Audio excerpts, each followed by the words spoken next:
Hello, adventurers. My name's Tyler. And I'm Richard. On today's episode, we're talking about why we always seem to gravitate towards tabletop RPGs for our game nights. Welcome to True Strike.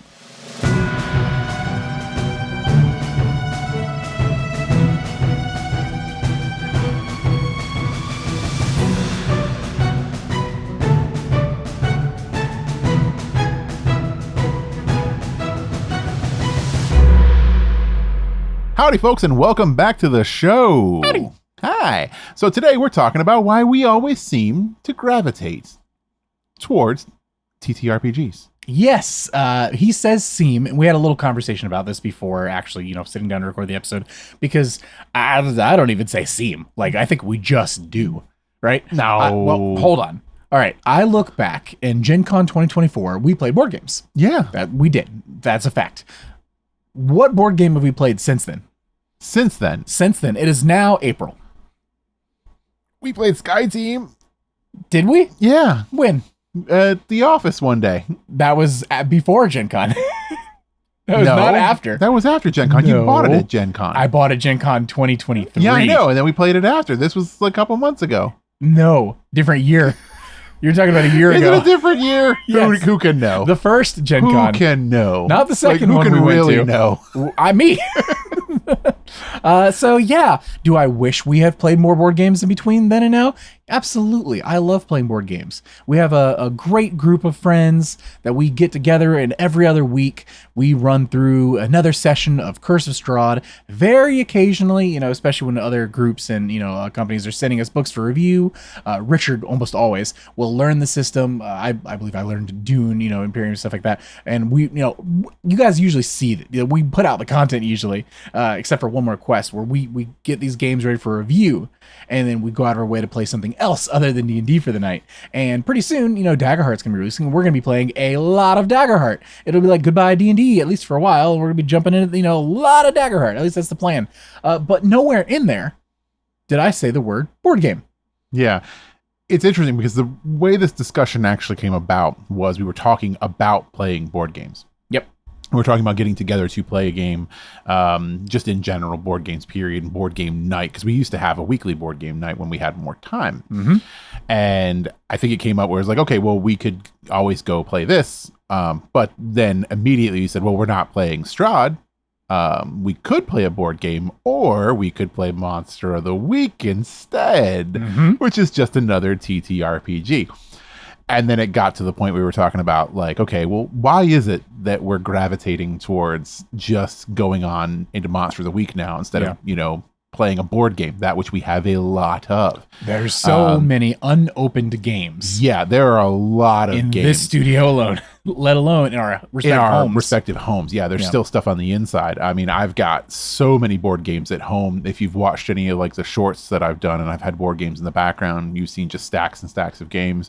You alluded to the fact that we've purchased games at Gen Con, and we haven't played a lot of these games. There are many games that I have bought that I have not played. Now, me and you are slightly different when it comes to board games. I crack the seals on board games. You do not.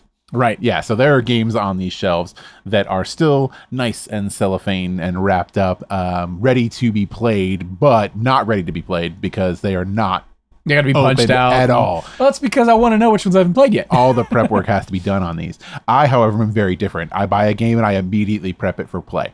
So I take everything out of the box and I get it all ready to go. I punch all the little things out. I get all the little boxes built. I get everything ready to go so that when I'm ready to play the game, it's like I've already played it. We're putting it all out there. I even read the rule books on almost every game that I have as soon as I buy it, because I'd like to know how to play it. Am I going to forget it almost instantly? Absolutely. Yep.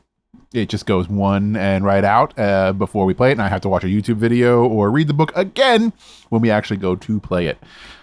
But I do make an effort to at least open all of mine. I feel like I'd be very sad if I lived like that, though, because I would spend all that time setting up and meticulously getting everything ready and learning the rules. And oh boy, I can't wait till I get to sit down and play this new game with my friends. And then you watch the sun go down and the moon come up, and the sun go down and the moon come up, and it just over and over again. And then you look at the game on the shelf covered in dust, and you're like, Did I ever play that? This is how I get my dopamine though, because I'm not actually playing the games, right? So Right, I buy sure. the game, and then the real dopamine is supposed to be playing the game with your friends. So I don't get to that stage. So I have to settle for the halfway mark, which is to prep it and read the book and be like, wow, this game is going to be so fun to play. Right. And I did. While I was saying all this, remember, I have played a game that I bought at Gen Con last year, and that is Final Girl. I was actually about to ask you. I played a couple rounds of Final Girl. Thank you for getting. And I bought that at Gen Con. Thank you for getting to my exact question. This is a great Greg way. So, Richard, how many games of Final Girl have you played since Gen Con? Since Gen Con? 3. 3? I've played 3. How many girls came in that expansion? I like in horrors? 5 or 6. Only 5 or 6? And then multiple combinations that you can mix and match. And how many times did you picture yourself playing this game by then? Like at least every week. Yeah? Once a week. Right? Once a week? Once a week since And you've gotten Gen Con, in a total every of, weekend. what, 3? Yeah, I've gotten in 3 games. Yeah.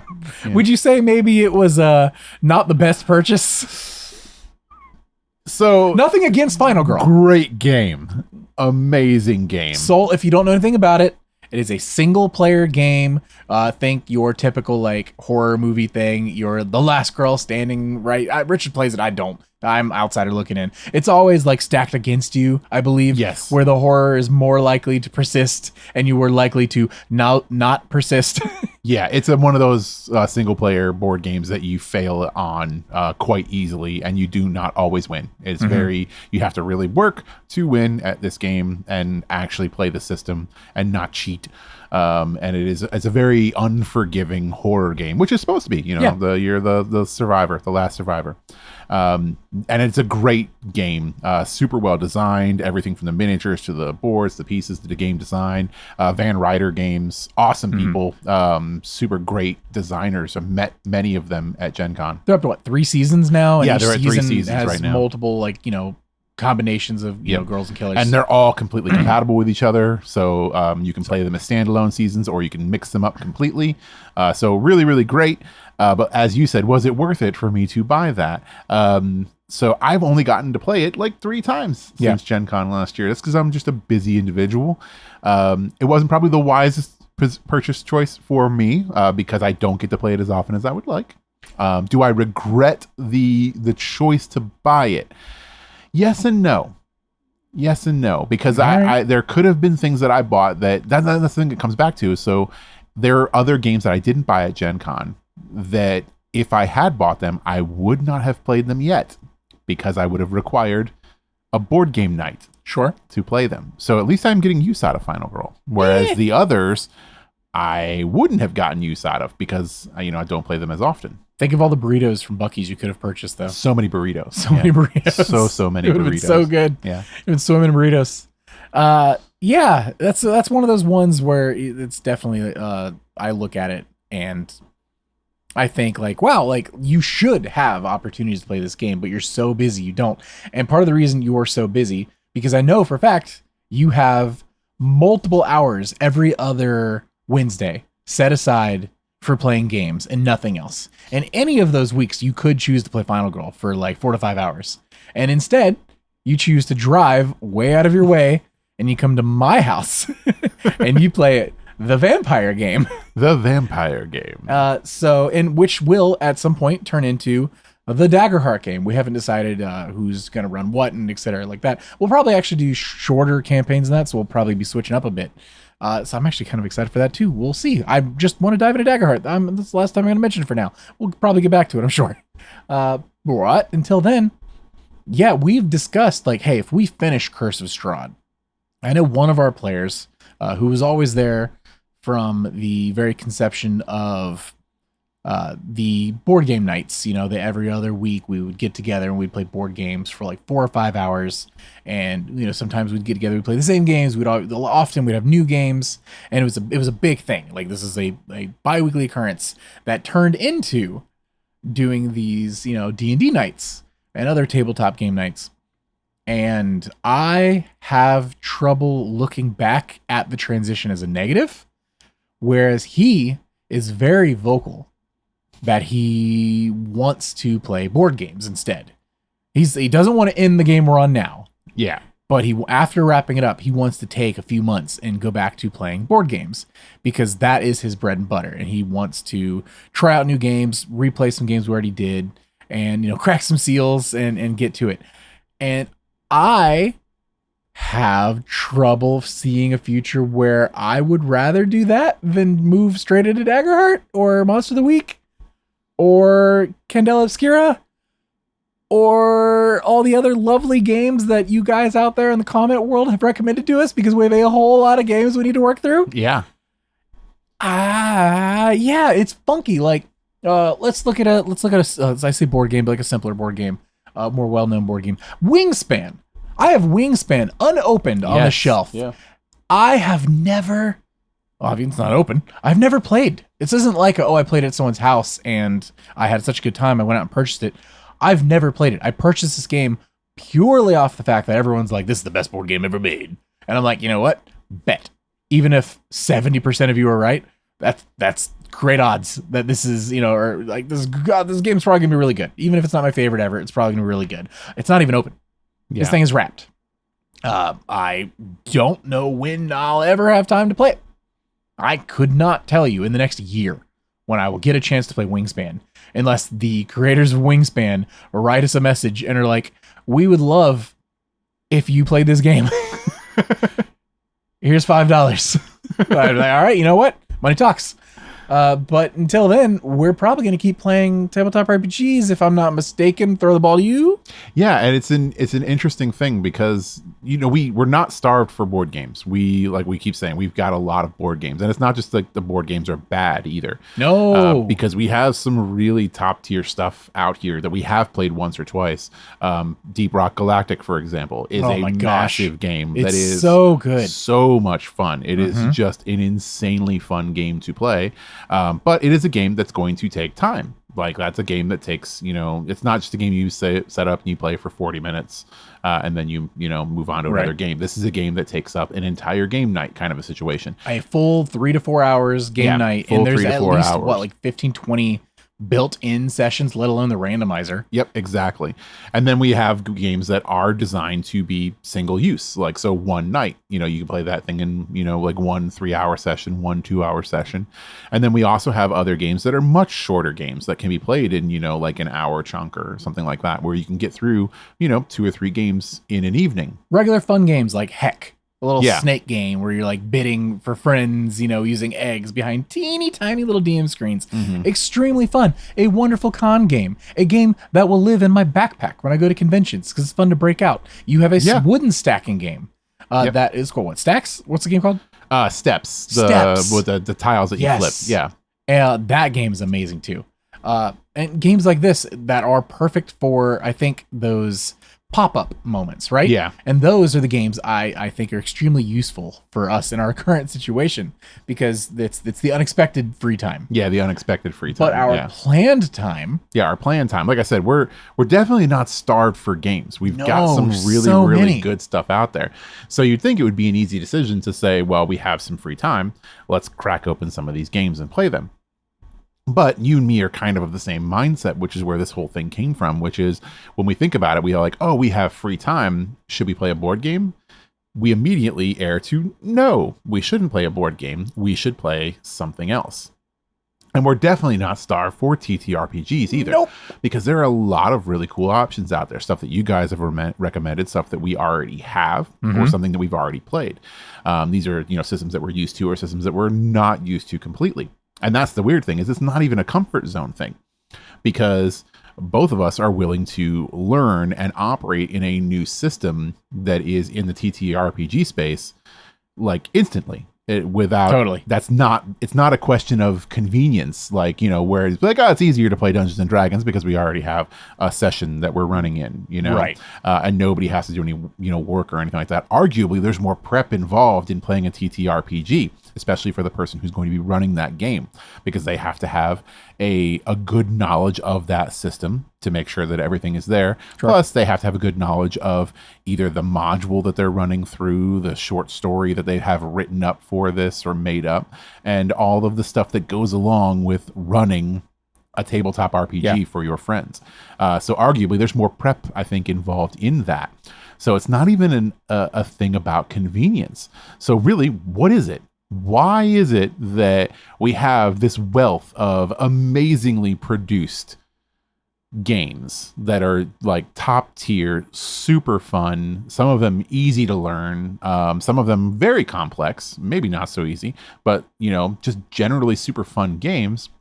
But when given the option, we're not going to play them. Mm-hmm. We're going to go to a TTRPG that we've either never played before or that we're comfortable with and have played before. Yeah. So, and if you're a video watcher, you'll get a little more out of this. Like Richard mentioned, we play a lot of Dungeons and Dragons. It is our bread and butter. It's our weekly comfort food. It is the one that everyone at the table knows the second they walk in. You get your character ready. I could say, hey, we're going to run a one shot. We could do this, a side story, etc. We'd roll characters and have everything ready to go in no time. It's something we could just, you speaking about prep, right? We could sit down, and we've done this before in some occasions, come up with an area together. We could say, hey, you wake up in a tavern and just roll. Yeah. You wake up from a drunken stupor. None of you know each other. This big event happens. What do you do? Boom. And you're just off to the races. And 4 hours later, we'll probably be having a really good time. My favorite part about that, and maybe why I kind of gravitate towards this, is, well, I feel like I'm talking to a therapist now because I'm unlocking parts of my mind I've never considered before. Lean back a little bit and tell me how you feel. I got to lean into the microphone. I got to bring it with me. If we jump into a session, that exact session I just described, hypothetically, I don't know the personalities of your characters. I don't know what you're going to do. I know the personalities of the players, and I have an idea of the direction they tend to go. Because I think at the end of the day, most people have a core identity to every character they ever play. You may try to role play your character with a different alignment. You may try to be the bad guy every now and then. But at the end of the day, a lot of people tend to just kind of redirect towards their core ideals one way or another. Even then, I'm not the only one making the story up. As let's say I'm running the game, and I have 4 players. Every single person has a hand in that pie, and we are all just messing with its insides and tearing it up and reshaping it to whatever we see best for that moment. So at the end of 4 hours, there is no chance that pie is going to look like how I imagined it would. It is going to be, some people are going to take like chunks out of it. Some people are just going to like squish it all up in their hand and leave it there for later. And I every single session is like that, where no matter what I think will happen, maybe I didn't plan on the barbarian pulling a ton of cards from a deck of many things and then talking to a goddess of fate and then turning into a wantee. Oh, man. Like, maybe none of these things were even considered 4 hours. You're speaking like this is something that's happened. 4 hours prior to them actually happening. But that's just how it goes in this game. And weeks later, those are the moments that get brought up time and time again. Because it's the unexpected and the excitement and the, oh my goodness, what is happening right now? Moments that when I play a board game like, let's say Ukatoa, right? It's a Critical Role game. I don't have that. It's it's a tiny one that I wasn't going to reference, but it makes sense for this. Ukatoa is a fun little game, especially if you are into Critical Role and stuff like that. It's a simple game, easy to break out, and at the end of the day, there's going to be winner, there's going to be losers, and that's it. You're just playing a game to pass time, and it's fun, and then it's over, and you'll never talk about that session ever again. Yeah, session, that gameplay ever again. Granted, you'll wrap it up in 15 minutes, and you go again, and you're going to have enjoyment out of it. But when I look back to sessions of Dungeons and Dragons or other tabletop RPGs, they are like actual core memories in my mind, and I can picture them as if they are happening like movies. Yeah. And I don't, picture the people around the table. I picture the characters living out the moments. And I cannot say that about Ukatoa. Interesting. So I think when we started off this conversation, I had an idea of where it was going, and I had an idea of like how I was going to explain it. Uh-huh. And you just unlocked something.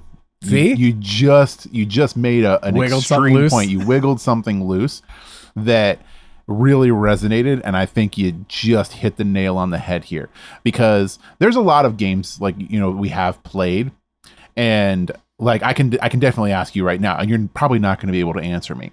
There are a lot of games we played that have been fun. Mm-hmm. Our friend, one of his favorite games, and one that we did play, was one called Scythe. If you've never played Scythe before, it is a massive risk style game where you're building an army forces, you're doing trading, you're taking land, and all that fun stuff. Do you remember who won? I did. You won? Yep. Okay. Do you remember anything else about that game? I remember I had a bunch of troops because I think it was how I wanted. It was what was going to help me score better. And I thought maybe if I just tried to have more people, I would be able to crush one of the other people, which I think was our friend. Yep. And then I think you had your own strategy. And then at the end of it, I just had more points. Yeah. And that's the thing, is when I try and remember that game, and I try and remember the things that happened in that game, it's very difficult to recall specific memories of it, right? Mm-hmm. It's very difficult to recall, like I couldn't remember who won because I didn't win, right? So obviously I wasn't the winner, didn't stick out to me, didn't really remember it.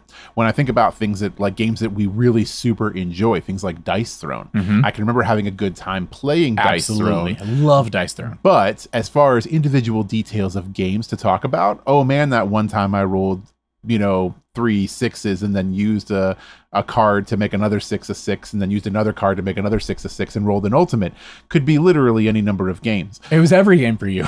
You were always rolling ultimates. There's no specific memory tied to that. My Dice Throne memory is playing in a large group with multiple friends, and one friend getting very upset that he felt like other people were bullying him. We're bullying. That has nothing to do with the game. Yeah, no, nothing to do with the game. And then I start to think about other things, and I'm going to beat a dead horse right now. I'm going to beat a dead horse. And that is because I'm going to bring up this game, which I've brought up about a bazillion times. I think you're about to hit on the thing that I was about to bring up. Because I think we're about to say the same thing. And I'm going to bring out this game. I wish I had a whiteboard, because I would write down what I think you're about to say. And go ahead. I'll let you know if it's the same. This game has no right to be as good as it is. I think you paid $12 for this on Amazon. It was less than $10. Less than $10. Yes. Fast and the Furious, Highway Heist. I'm not a giant Fast and Furious game. I love game Fast fan. and Furious. The movies, they're hilarious. This game has no right. This game has even no right. half as good as it is. Yes. Okay. So this is a simple action heist game where they give you an objective and you're driving your cars and doing Comes the with fun 3 thing. objectives. Yeah, you have the 3 objectives. Now, I can talk about this game and I can bring up a situation in which we had a driver pull a move in here where he was pulling a handbrake and slamming his car and spinning it around. And all these fun action moments, jumping off the hood of a car onto another car and punching a guy, knocking him off the back, jumping in his car and then driving it off to the other side. These are all action moments that happened in this game. They didn't happen because this game has that feature in it. They happened because me and Tyler are weird and will role play whenever we get the chance, even when playing a game like Fast and Furious Highway Heist. We will role play things that are not necessary to be role played, and people will look at us funny. But I remember when those moments happened in this game. I remember every time we have played Fast and the Furious. Because every time we were role playing in this game. Yep. Another game. Not really a board game per se, but very similar. Till the Last Gasp. You probably heard all the dice falling. This is a Darrington Press game. A Darrington Press game. I remember this game vividly. Not just because we recorded it and you can listen to it on our channel if you go back and listen to it. Yeah. But because, in addition to being a game, this is a heavily role-playing based game. And I'll link that episode down below. It is audio only, but just in case. Audio only. And I remember this episode incredibly vividly because it was all role-playing. There was gameplay in here. Obviously, we're rolling dice. We're using cards and everything like that. But I can link to things that happened in this. And when I think about this game, I don't think about two people sitting across from each other rolling dice and drawing cards. I think about the role play that happened, and that memory is very tied to the events that happened in this, which are actually canon events in our role-playing world now, the greater role-playing world. Yes, everything is tied together. If it's a role-playing game, it's all there. And I think that's what you just unlocked for me, which was, I didn't even consider that when we started this episode, which is why I think I prefer TTRPGs over board games. Mm-hmm. It's because board games are super fun in the moment, and they can be very fun when you're just playing something like Ukatoa. I remember being a very fun game when we played it. I've got Queen by Midnight behind you across over there. Very fun the last time we played it. I enjoyed it. There's Boop right on top of it. Never had a bad time playing Boop. Boop's always great. Yeah, never had a bad time playing Boop. But it's wins and losses. Mm-hmm. And it's a board game. It is wins and losses. There are not a whole lot of core memories tied to those wins and losses that we had in that game. Meanwhile, a game we literally played one single session of, Dune: Adventures in the Imperium. We played the very first part of Chapter 1. And what do you remember that sticks out more than anything else from that whole session? I remember the entire session, right? But like the things that stick out to me are like huge plot moments, like when I thought we were going to be left behind. That was the first one I go to. Yeah. Every single time. The like, holy crap, is this other player about to leave these other players behind, because it's what their character would do. Yeah. But, it's funny that we both jumped to the same one for the first time, but there are definitely more. Oh yeah, there are different moments in there, like listening on a meeting that's happening behind closed doors. Mm-hmm. That was the second one I went to. Yeah, using like basically social engineering to stealth into positions so that people don't realize you were there, and just being able to fall into these very specific roles and have these moments that exist in the vacuum of a TTRPG versus, like you said, wins or losses. Yeah. Like I said, I don't have a negative memory tied to Ukatoa, but I can tell you that it was a competitive game that we played, and somebody won and somebody lost, and we made moves in it. And that can go for a lot of board games that are, behind us over here. Like even solo board games like Final Girl, a little bit different because I can remember my matches because they're, kind of intense and stuff like that. Yeah, and at the end of the day, it is you in the game. It's you in the game. Yeah. Night Cage is another one I remember really vaguely of what we played, but again, it's more of a wins and loss thing. It's a little bit closer because of the the atmosphere that we had when we played that game, but again, it still doesn't really hit the same way that TTRPGs do. And I didn't really make that connection until you started talking about what you remember in those games, right? And that's when it clicked on me, is during this whole thing, is that I think that's what it is for me, is it's, while these games are fun in the moment and they're great to have, your group of friends sitting around a table and, having a good time and laughing and everything like that, I don't tend to remember these games nearly as fondly or as frequently as these games. Bring it back to the first one you brought up, the Dwarven Miners. Yeah. Deep Rock Galactic. Fantastic game. I remember having a fantastic time and wanting to play more. And we have like the super mega deluxe edition. Oh yeah, all the expansions, and all the actual resin minis, and the nice, nice map and everything. The more I think back on it, the less I can tell you about the moment to moment. Mm-hmm. I remember pulling a card and the bugs spawning in one corner of the room, and then we fought a wave of the bugs, and then did we extract? Did we win? Yes, we did. We did extract. This was mission 1, so I hope we did. We did extract. Yeah. See, but mm-hmm. even then, and we had a fantastic time playing it. I would have been like 10 out of 10 game. This is amazing. This is my favorite board game I played in recent days. I couldn't tell you more than that. Yeah.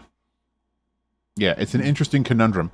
But to the last gasp, the hybrid. Yeah, the hybrid of between board game and tabletop RPG, I remember perfectly. Yeah, and I think this is an interesting bridge to the gap, which kind of nails that point home, because of the fact that it is very centric around that role playing vibe. Mm-hmm. And it's, you know, like you said, you're rolling dice, you're using cards. I mean, this thing's got tons of dice and tons of cards So that many. you're doing. So there's a lot of gameplay here, which is why it's an audio only, because there was a lot of time of us, you know, just trying to figure out how to play the game and doing stuff like drawing cards and rolling dice.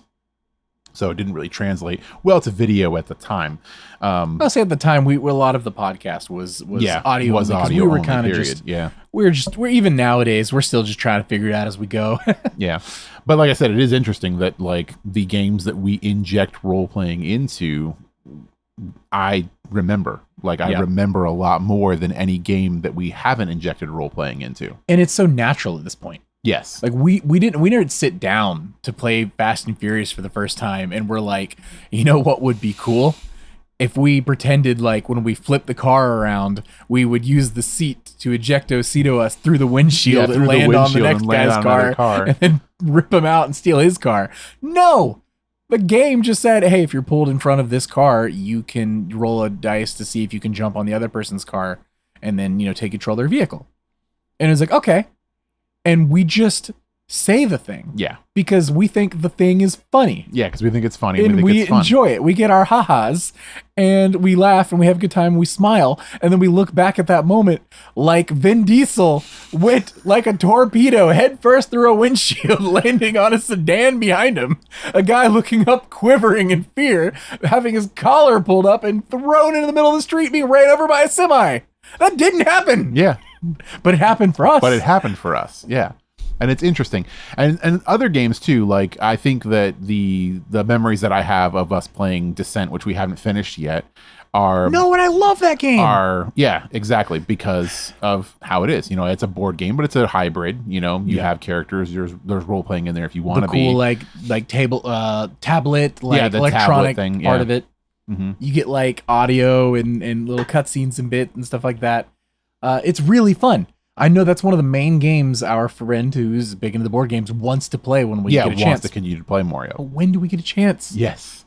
Because at the end of the day, we have like 40 more hours of that game to go or something. Oh yeah, it's long. Very, very long. And do you want to spend 40 hours playing that? Think of the one-shots we could do. Or do you want to start Daggerheart? In 40 hours. Because about the time we're finishing Strahd, Daggerheart has either released or is imminent. Yeah, it was an imminent release, yeah. And if it's not out yet, are we trying to finish up Monster of the Week? Or are we trying out Candela Obscura?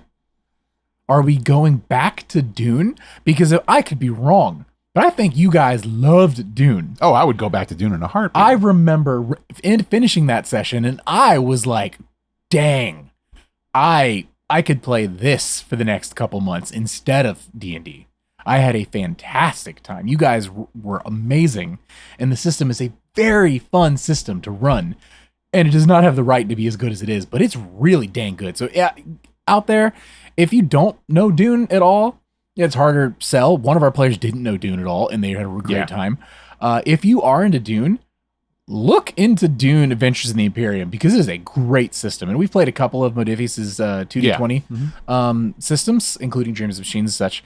And while Dreams of Machines is great and the world is awesome, and I would recommend that game to anyone, I think this game does it better. Yeah, and I think I've said that in the past. Between the two of them, if we had to go head to head, Dune comes out on top. Yeah. And it's Dune. Like, I mean, if you're big into Dune, great. Obviously, this is probably not even a thing for you. You're probably already playing this game.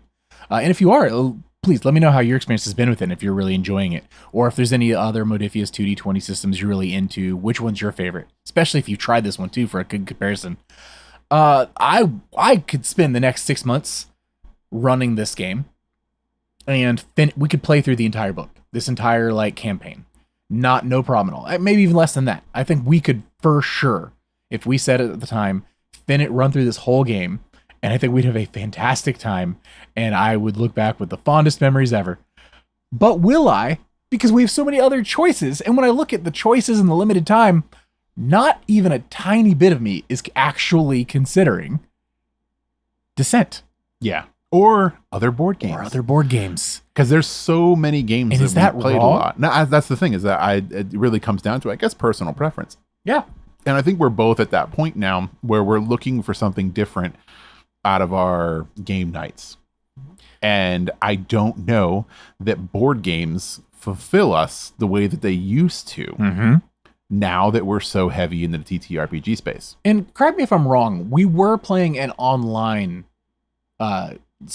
weekly or bi-weekly session of D&D and had the bi-weekly Monday game nights, right? Yeah. So, well, yes and no. So I know it wasn't always super consistent. It wasn't always super consistent, but basically what we were doing, and we'll have to shoulder a little bit of the blame here, is the podcast? The podcast. Like in every other week? Yeah. So we were doing it every other week. So we would play a TTRPG on one week, and then our off week, we were playing a board game. So it was just straight up board game nights where we were playing board games consistently. When we started podcasting, something had to go. Sure. And it wasn't TTRPGs. Hey, no. So all right. So if this is in concrete and we're putting our hands down and we're molding out a space for tabletop RPGs, and we've got another little corner that could say board games, I'm gonna pick talking to the strikers out there over playing some Ukatoa. Yeah. So we chose the podcast over playing board games. And now we did in the beginning try and stay a little bit consistent with at least once a month we were playing board games.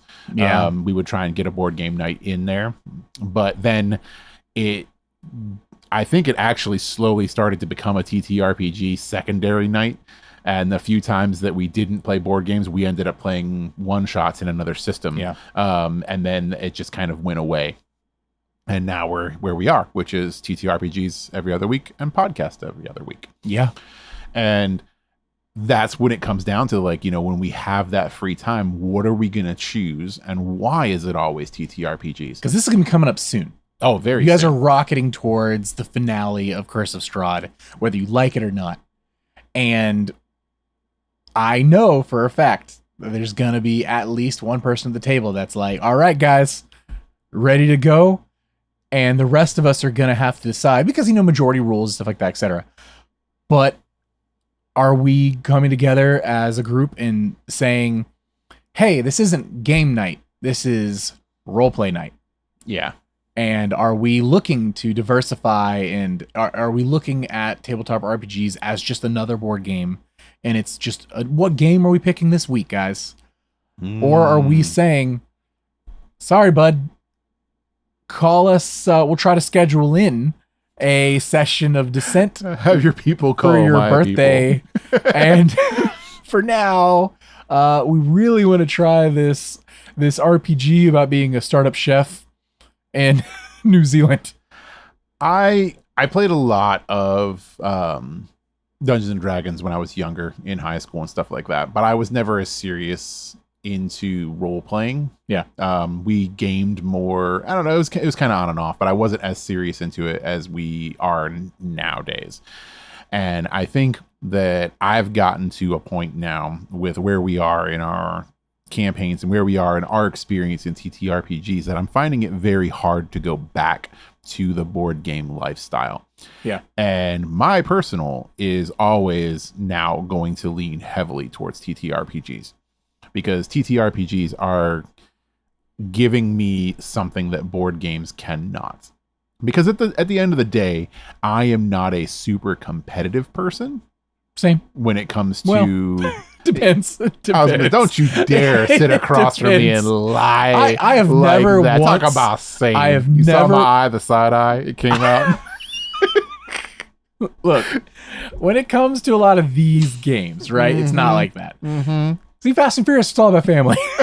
We're working together here. And at the end of the day, tabletops, it's not we're telling a story. We're friends. We're all friends here. Tyler lying aside. It's not like we're bowling or playing putt-putt. You know what I mean? Yeah, I am not a super competitive person. If I win in a board game, that's cool. Everybody likes to win, but I don't even care. It's not as important to me. So board games have to be really interesting to be something that I'm going to choose because it's got to have really engaging and fun gameplay, not just the idea of winning that, gets you to that end goal. It's got to be more than just winning for me. And TTRPGs are so much more enriching and they're so much more full of memories. Like there's a lot more there. There's a lot more for me to think fondly on, and there's a lot more fun to be had for me to tell a story with my friends, or to have a friend tell me a story that I get to play in. You know what I mean? Right. That right there will continue to grow, I think, if anything, and will continue to make me not look at board games nearly as much, especially larger board games that require a lot more work or a lot more investment. And there, like you said, there's games like Deep Rock, which are massive games that are incredibly fun, but do require more of an investment over time. Descent is another one of those games that is a lot of fun. It's a huge game, requires a very large investment of your time. And the return on that investment for me is weaker, because I'm not looking for the winning, and I'm not looking for the beating the game and rolling the credits. I'm looking for the friends that you make along the way. It's funny because I think about this, right? And I look back to the last time we set a time aside for a board game. It was Descent. And we replayed chapter 1 and we played chapter 2, almost finished chapter 2, but didn't quite finish it. And I had a really good time, right? I had a really, really good time. We played Deep Rock Galactic. We played that for hours. We had a really good time. When we played Queen by Midnight, we had a pretty good time. And we played that for hours. And I'm tying a board game at this point. I'm getting more enjoyment from multiple rounds of Koali or Catch the Moon or any of these other games we can break out really quick. What was your Alien game that you could just break out and play in like 3 minutes? Oh, yeah, the game we did at Gen Con. Yeah, I can't remember that. Something Kill. I can't remember the name of it now. Maybe it'll come to us. Yeah. That game. It was from Smirk and Dagger. Yes. It's a very quick game where so quick. Yeah, aliens get revealed and kill the people, and you're trying to be the last survivor on a ship. The Beetle game, the wrestling game. Kabuto Sumo. Yes. These super quick short games. I think I mentioned to you that I was like, the next time we go to a convention, I'm doubling down on only buying small quick games. Let me demo it, let me find out it's quick, and I'm all in. Dice Throne skirts that line very well, where it's a relatively short game with short rounds, and you can burn through and have a really, really good time. And then by the time you get if you have enough time, go again, different characters. The variety's there. It's great. And with the dice rolling, it's always going to be like dynamic, and your plans are going to change on the fly. When I look at other game nights where we set aside hours, I think of Waterdeep, where you guys in one session, we went out of your way to get another team kicked out and replaced members one at a time, so you guys could go on a heist to switch out the Xanathar's goldfish for another goldfish, and a couple of you got like turned to stone on the way out. And I have such insanely fond memories of every moment of that game. I think of another game night where we got together and we let one of our friends try Dungeons & Dragons for the first time. And we did a epic encounter one-shot. And you guys got to be pirates and fight a dragon turtle. And there was a moment where we had feathers rubbed off and all this other, this super fun time. It was just a few hours, the same amount of time we would have spent on any of those board games. I look at another game night where we had 10 candles lit. And we sat in the darkness together as light was extinguished one by one until the characters were extinguished with the candles. Fantastic time. I could look back on fondly for the rest of my life and could tell it like I just watched a movie. I cannot say the same for a single one of those board games I mentioned. Yeah. I think that's the difference. And I think that is the difference. And I think the more we get into it, the more we drift away from board games. Trials at Tempest, is that what it's called? Oh, yeah. Yeah. We mentioned it last episode. It was like the heaviest board game Richard's ever seen in his life. I've ever made Richard carry it the whole carried. I was so excited about that game. It's like Dungeons and Dragons combat turned into a massive board game. It's so impressive. The minis are crazy cool. The game looks awesome. The mechanics are really cool. We've opened it. I've opened this one. I don't always open board games unless I'm going to play them. I fully planned on playing this because I want to do an episode on it. And this game, if you guys have seen our gaming table / the table we record on, it's pretty big. This board game would take up the whole table. Yes, 100%. I want to play it so badly. And I just hope that there's enough D&D in its DNA that I would remember it as fondly as I would any one shot. Because otherwise, it'll just end up another game on the shelf. And for the last 2 years, that's all it's been. Yeah. A game taking up about half of a shelf. And I don't know if it's ever going to leave that, which is super sad because it looks really cool and it was very expensive. Yeah, it's just interesting. And there's a lot of games that we want to play and that we would enjoy playing. A really big one, and I know you'll agree with me, if we had the time, we would both love to play it. And that's God Tier. Stop. We played a lot of. It pains me. Yeah. This is a great example, possibly the best one you could have brought up. Because I think out of all the board games we have, dice throwing included, Yeah. I think God Tier might be my favorite to play with you. It is a one-on-one versus like a simplified war game. Yeah. It is so fun. Steamforged Games makes excellent miniatures, and everything about this game is amazing. It's probably my favorite board game we have. I will call it a board game.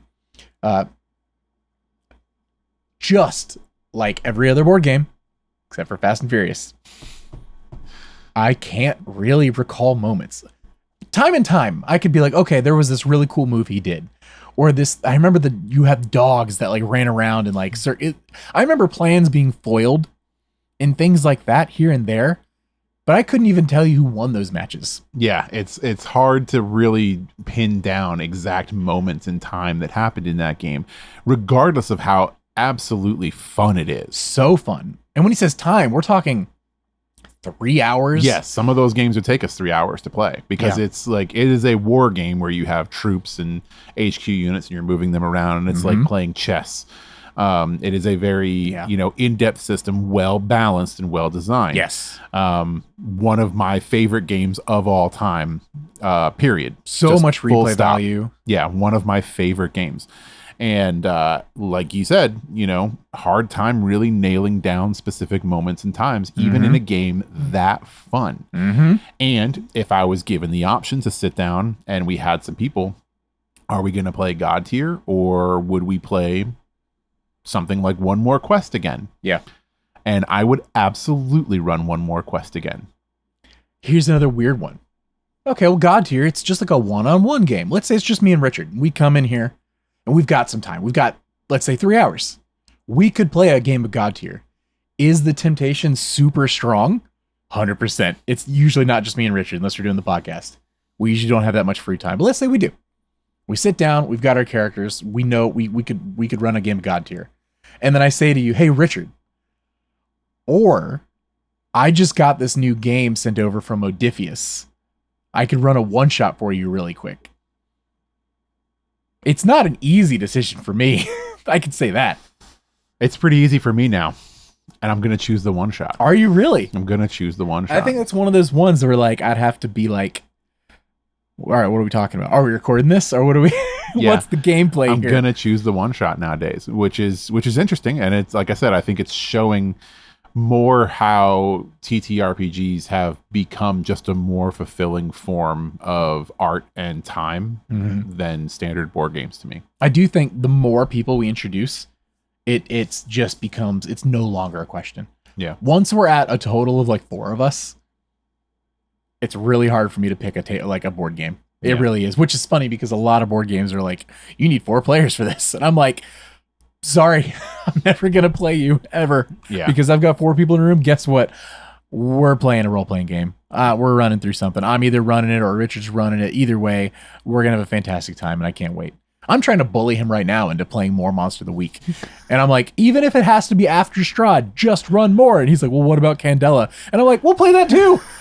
But you have to play more Monster of the Week. I'm dying here. We haven't played more. I've got some really good stories to tell in Candela. It's been a year and a half since we played the last session of Monster of the Week, and I'm dying. I know. I need to know what happened. The last time you guys heard us play Monster of the Week was the last time I heard us play Monster of the Week. I need to know what happened. Yeah. That wasn't even the best Monster of the Week episode we've ever had. No, of course not. It was just you and I. Of course, it wasn't the best one we did. And it was still so much fun. And I want to play more. And I feel about that with so many games. Yeah. Except for One More Quest. We don't have to play more of that one. No, I love Which is One More funny Quest. because that is my wife's favorite tabletop RPG. That one was super fun, and I definitely want to play more of that one. Oh, we're gonna play more. Yeah. I'm actually really surprised. And actually, you told me you did, and I wouldn't be shocked. But I'm surprised you haven't bought the accessories. I haven't yet. There we go. I was just waiting for somebody to drop a hint that they wanted me to run another game. I told you, my wife's dying to play more. And if I get the opportunity, I will absolutely buy some more One More Quest so we can run it. If you said, like, next week, like, hey, Corey, do you want to play some One More Quest instead of us playing Strahd this week? She would be like, let me find my character sheet. But yeah, if you're listening to this, you're probably already a TTRPG player. Yeah, probably. Unless you found us through the board game tags on this. And if we did, though, I strongly suggest you check out some TTRPGs. Because I think it's going to change your life. Yeah. And this isn't one of those things like, I want to say like, oh, I can't say like start with Dungeons & Dragons, even though that's probably the easiest to get into. There's probably the most amount of people in the area or friend groups or whatever playing that. It seems to be the most prevalent in most areas. Yes. However, especially nowadays, the amount of choice does not mean it's going to be your favorite. You might like, what is it? Kids on Brooms? Yeah, Kids on Brooms. Monster of the Week is a really good one to get into. Kids on Bikes. Yeah. Yeah, there's just if you're just playing Dungeons and Dragons, I really, really strongly urge you to branch out from Dungeons and Dragons because there are some really good systems out there that you are missing out on. Some of them very complicated, some of them not complicated at all. Dune is right there in the middle. If you're a fan of Dune specifically, or Star Wars, or space, or anything like that, if you like heavy sci-fi, Dune is so good. For a game I did not hear people talking about. Dune is so much fun. Yeah, Dune's a great one. If you want less attack and more speak. Yes. Yeah. You want to talk yourself out of situations. Exactly. Dune is the game for you. Dune is the game because there's going to be a lot more conversational stuff, a lot more social stuff. But there is fighting. Bingo. And it gets big. Yeah. We didn't get to this in the first session. Combat scales from individual one-on-one, which has its own like rules. And when I say rules, it's not complicated, but there's rules for your one-on-one. Then it goes up to squads and then to like armies. And there are situations where you could be controlling like literal armies in like world-sized maps. Mm-hmm. And it still just flows. Yep. But your bread and butter is going to be your social engagements. So good. It's so good. Yeah, and if you don't want to learn a whole lot of rules, Monster of the Week is, like he said, super fun. Peasy. But one of the easiest games out there Blades to in the learn Dark. and play. Play Dread. Dread uses a Jenga tower. Insanely easy to learn and play. Yeah, Yep. there's a lot of systems out there that are very easy to get into that are going to bring you a lot more than just your standard Dungeons and Dragons. Dungeons and Dragons is a great game. So good. But there's a lot more out there if you try to branch out. And if you're just a board game player and you need that gray area, games like Last Gasp here is a really great way to dip your toes into role playing while staying in the board game sphere, right? Yep. Because it is a tabletop game. You'll be that you're playing with another the person. Yeah. And you can role play it as much or as little as you wanted to and still have it be a game, or you can go completely crazy like we did and really lean heavy into the role play aspect of the thing. Yep. It helps the more you understand your character that you've made up and your opponent / friend in this understands your character as well. It really helps to build it out, because in the last gasp, you're not playing to win. You're playing to tell a story. Yeah, you're playing to tell a story. And sometimes that story ends in your victory. Sometimes it ends in you each walking away. Sometimes it ends in a loss of friendship. Sometimes it ends in loss of life. Either way, it's the tales you tell. Mm-hmm. It's so good. Yeah. And I think that's really the end of the video is the tales that you tell, right? That's why we are leaning more towards tabletop RPGs than board games, because there's a story to tell. Yeah. There's a story to tell, and there's a story to be a part of, and a story to remember for a very long time. And every time we sit down, we have no idea where that story is going to go. No clue. But it's always going to be somewhere great. It's going to be insane. Always going to be somewhere 90% of the great. time it's going to be crazy. And I love it so much. So much, Richard. Yeah. Well, everyone, if you've been watching this on YouTube, a like and subscription is super duper appreciated. If you are on any of those podcast places like Apple Podcast or Spotify, anything like that, iHeartRadio, wherever you are, 5 stars is really appreciated as well. If you just want to let us know we're doing okay, your positive affirmations help keep the lanterns lit. You can leave those down below on YouTube or Spotify, or, find us on Blue Sky or Threads or wherever. But until next time, I've been Tyler. And I've been Richard. And we've been True Strike. See ya. Bye. Hey, adventurers. Thanks again for joining us today. Please be sure to give us a follow on your favorite podcasting platforms and YouTube. If there's any questions you'd like to write into the show, you can hit us up on Threads, Blue Sky, or Instagram. New episodes released every Tuesday at 2 p.m. Eastern. Thank you for listening to True Strike.